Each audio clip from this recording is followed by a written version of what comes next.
বিয়েবাড়ির starter item তো তোমাদের সঙ্গে শেয়ার করেছি, তো চলো মেন কোর্সে কী কী ছিল সেটাই তোমাদের সঙ্গে শেয়ার করব। তো প্রথমেই বুফেতে চলে গিয়েছিলাম, তো চলো তোমাদের আগে দেখিয়ে নিই, তারপর কী কী খেয়েছি সেটা না হয় দেখাবো।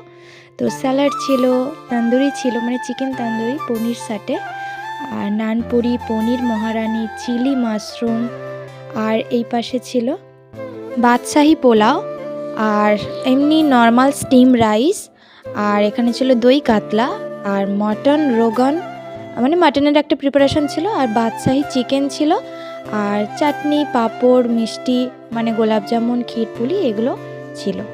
তো চলো ফার্স্টেই নিয়ে নিলাম একটু পোলাও আর চিকেন, কারণ আমার মেয়েকে একটু আর ওকে খাওয়াতে খাওয়াতে আমি একটু খেয়ে নিচ্ছিলাম, আর কারণ ও মাটন খায় না, তো সেই জন্য চিকেন দিয়ে ওকে পোলাও একটু খাইয়ে দিলাম।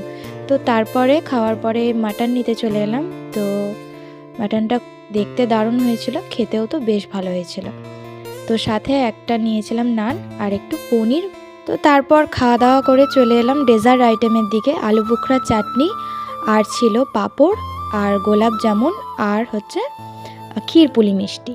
কারণ সেই পাতের অবস্থা খুব খারাপ ছিল, সেই জন্য আবার নেক্সট টাইম একটা নতুন প্লেট নিয়ে চলে এসেছিলাম ডেজার্ট আইটেম আলাদা করে নিতে।